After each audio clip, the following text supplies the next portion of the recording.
saya yakin. Ya, saya yakin. Orang-orang Indonesia ini sudah cerdas. Khususnya umat Islam yang ada di Indonesia ini sudah cerdas. Ya. Jasanya para habaib untuk Indonesia ini besar, teman-teman sekalian. Mereka mengatakan para habaib ini, ada satu kiai, ini ketum dari PBNU ini gimana ceritanya? Bapak Kiai, coba Bapak Kiai telaah lagi. Mohon maaf Bapak ya, bukan saya menasihati, bukan. Coba ditelaah lagi.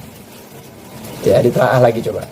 Habaib ini bukan ngungsi ke Indonesia, tapi datang dakwah syiar agama ke Indonesia, sehingga menikah dengan wanita-wanita indah, wanita-wanita mulia yang ada di Indonesia, sehingga mempunyai anak-anak keturunan yang ada di Indonesia. Gitu loh. Kok kata-katanya jadi dirubah kayak mereka itu pengungsi. Gimana ceritanya beliau-beliau, ya, datu-datu para habaib itu datang ke Indonesia untuk dakwah visi misinya. Kemudian sehingga menikah, menetap di Indonesia, menikah dengan perempuan Indonesia, wanita Indonesia yang agung, yang mulia. Ya, jangan buat fitnah Pak Kiai, ya. Jangan buat seakan-akan para habaib ini pengungsi. Para habaib itu bukan pengungsi. Ya, Anda seharusnya sebagai kiai harus bisa berbijaksana, apalagi seorang ketua PBNU masalah. Ya, seorang ketua, seorang yang memang harus bijaksana dalam segala hal. Kemudian apalagi meneliti sejarah itu harus lebih berhati-hati. Ya. Jadi dia di channelnya mengatakan bahwa masyarakat Indonesia, rakyat Indonesia ini sudah cerdas, ya, sudah cerdas. Betul, jadi memang masyarakat Indonesia, rakyat Indonesia ini kalau saya lihat semakin hari semakin cerdas. Sudah banyak yang tahu dan bisa membedakan gelar antara Habib, Sayyid, dan Syarif. Tapi sekarang kok banyak yang pakai istilah Sayyid ya? Banyak sekarang. Yang dulunya Habib, sekarang jadi Sayyid. Malah banyak yang ganti Syarif. Nah ini nggak boleh seharusnya. Kalau bukan Sayyid, bukan Syarif, ya jangan pakai Sayyid, jangan pakai gelar Syarif. Habib saja sudah, nggak usah ikut-ikutan. Kok semua gelar dipakai. Nah berikutnya, dalam videonya dia mengatakan ya, bahwa ketum PBNU, ya, Kiai yang juga sebagai ketum PBNU, itu harus bijak. Jangan bikin fitnah terhadap habaib. Nah di situ dia mengatakan ketum harus bijak, ketua PBNU harus bijak, jangan bikin fitnah, jangan bikin fitnah. Fitnah apa yang dimaksud? Nah biar jelas lihat video ini saja, ya. Jadi video ini, videonya si Habib AIIAA ini menanggapi video ketum PBNU yang ini. Al-Ula, ono Al-Ashraf As-Saniyah. Al-Ashraf Al-Ula itu tegese sadah dzurriyyah Kanjeng Muhammad sallallahu alaihi wasallam sing teko ning Nusantara pada gelombang pertama, yaitu kapan? Sekitar abad ke-15, 16 Masehi, yang kemudian mereka inilah di antara mereka adalah Wali Songo yang datang untuk membangun peradaban di Nusantara ini. Al-Ashraf Al-Ula. Ono Al-Ashraf Al-Ula iki biasanya wis lebur ngantek wis sarang-arang sing nganggo nama fam itu sarang banget. Rata-rata wis itu Bani Basyaiban, bangsa saka. Lalu kemudian ada gelombang kedua datangnya Sadah ke Nusantara ini, yaitu pada sekitar abad ke-18. Abad ke-18 ini datang gelombang kedua, yaitu ketika revolusi pertama, revolusi Saud yang pertama. Dan keluarga Saud ini, orang Najd, ketika mereka membangkitkan revolusi, mereka tujuannya memang merebut Hijaz, artinya merebut Haromen. Najd itu di Arab bagian timur agak ke tengah, panggonane Riyadh saiki, jauh dari Mekah. Nah, mereka memang bangkit untuk mengambil alih Hijaz dari Quraisy, karena Hijaz dikuasai oleh Quraisy. Nah, maka yang menjadi target serbuan mereka ini orang-orang Quraisy. Orang-orang itu target serbuan mereka. Diuber yang dindi Quraisy. Sampai kemudian banyak yang lari dari Hijaz, lari kemana? Lari ke Nusantara. Ini Al-Ashraf As-Saniyah. Dan sejak itu ada semakin banyak orang-orang Quraisy yang lari ke Nusantara. Puncaknya pada awal abad ke-19 ketika orang-orang Wahabi sungguh-sungguh merebut Hijaz, berhasil merebut Hijaz dari Quraisy, menguasai Hijaz. Orang Quraisy diusir secara besar-besaran dan banyak mereka yang lari ke Nusantara. Di Al-Ashraf As-Saniyah. Jadi Al-Ashraf Al-Ula datang ke Nusantara bukan karena lari, memang sengaja datang untuk berdakwah dan membangun peradaban. Nah, Al-Ashraf As-Saniyah ini pengungsi, mustajirun, pengungsi, terusir, mereka mengungsi. Ini Al-Ashraf As-Saniyah ini. Ya, iki Al-Ashraf As-Saniyah iki sing nganti saiki isih mempertahankan nama FAM ya. Bangsa As-Saqaf, Al-Attas, Al-Aidid, Ba'aqil, Syihab. Iki Al-Ashraf As-Saniyah pengungsi. Pengungsi ngene ngungsi lari dari orang-orang Wahabi, ditolong oleh orang-orang Nusantara. Wong Jawa ditulungi Panggono. Insyaallah. Mulane Al-Ashraf Saniyah iki biyen-biyen iku wanu banget. Apa jenenge apa mutawadhiun tenan. Jadi tahu diri. Al-Ashraf As-Saniyah yang biyen-biyen itu tahu diri betul. Pengungsi kok ngene ngenger jaluk tulung. Nanti surah macam-macam yang penting ya. Nek wong Jawa butuh ya ditulungi, tapi ora terus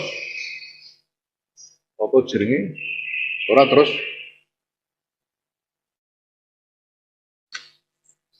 berlagak memimpin orang Jawa, ora. Malah menghindar. Mulane mbiyen niku hampir ndak pernah arang banget ana sayyid kok dadi mubalek iku arang banget mbiyen. Arang banget sayyid gawe pondok iku arang banget. Arang banget banget lho. Mereka menempatkan diri sebagai orang-orang yang mengungsi karena terusir. Nah, kalau menurut saya, video ini ya, video dari Ketum PBNU ini, Al-Mukarram Kiai Haji Yahya Khalil Stakuf, ini adalah video lama. Ini video ketika beliau belum menjadi Ketua Umum PBNU. Penilaian saya, beliau ini sebenarnya malah berhusnudzon. Kepada siapa? Kepada para habaib. Beliau berhusnudzon kepada seluruh habaib. Ini lihat coba beliau, kita lihat kalau bahasa yang dipakai oleh beliau, ya. Ini habaib disebut sebagai sayyid atau sadah, ya, atau ashraf. Nah, jadi dari dulu ini para kiai kita, ulama-ulama kita, ulama-ulama NU, para santri, para warga Nahdliyin, dari dulu itu berhusnudzon.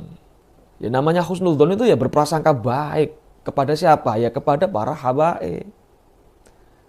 Tapi kok malah sebaliknya, justru malah banyak video-video yang beredar, yang viral, ya beberapa habaib suudzon kepada kiai, kepada para ulama Nahdliyin, terutama kepada para zuriyah Wali Songo. Nah ini malah bukan sekedar suudzon, langsung diputuskan ya. Kemarin siapa itu? Habib siapa itu? Habib A.A.I.E.I. Nah ya, itu langsung mengatakan bahwa Wali Songo tidak punya keturunan. Ya, kalaupun ada keturunannya dari perempuan dan itu terputus. Kalau nggak percaya silakan datang ke Robito Alawiyah. Ini bukan suudzon lagi nih sudah. Dan ini sangat menyakitkan bagi para zuriyah Wali Songo, para kiai dan para santri terutama. Ya. Sangat menyakitkan. Ini jelas, ini fitnah yang sangat kejam. Al-fitnatu asyaddu minal qatl. Fitnah itu lebih kejam daripada pembunuhan. Banyak loh video-video yang beredar, ya, video-video dari para habaib yang sangat sekali dan kelihatan banget tidak suka sama ulama-ulama NU, sama kiai-kiai. Bahkan kemarin sempat viral juga sebuah video ulama itu nggak usah runtang-runtung sama Umaro. Viral kan? Malah mengatakan ulama yang runtang-runtung sama Umaro itu seperti anjing. Lebih buruk, lebih jijik daripada lalat yang memenceloi sampah. Apa mencelok itu? Yang mencelok, ya memenceloi, menghinggapi, mengerubungi. Jadi ulama yang runtang-runtung dengan Umaro ini lebih jijik daripada lalat yang mengerubungi sampah. Baik, jadi saya sampaikan sekali lagi kepada Anda, ya, Habib AIIAA, cicit dari Mufti Batavia. Ya, tolong Anda berhati-hati kalau bicara, ya. Yang Anda sebut ini bukan orang biasa. Nah, beliau ini seorang pemimpin dari sebuah organisasi ulama, ya, kumpulan para ulama, organisasi yang besar, Nahdlatul Ulama, sebuah organisasi yang terbesar di dunia. Jadi hati-hati, saya sampaikan sekali lagi, hati-hati. Nah, kemudian saya juga menanggapi pernyataan Anda bahwa para habaib dulu, leluhur para habaib Indonesia ini niatnya datang adalah berdakwah. Ya. Nah, yang saya tanyakan, yang Anda maksud ini siapa? Jangan bilang Wali Songo loh ya. Karena Wali Songo itu bukan keluarga Ba'alawi. Wali Songo bukan zuriyah Ubaidillah. Wali Songo itu zuriyah Rasul. Dari Sayyidina Hasan ada, dari Sayyidina Husain juga ada. Dan sudah berabad-abad jauh sebelum datangnya para keluarga Ba'alawi dari Hadramaut. Wali Songo sudah ada di sini.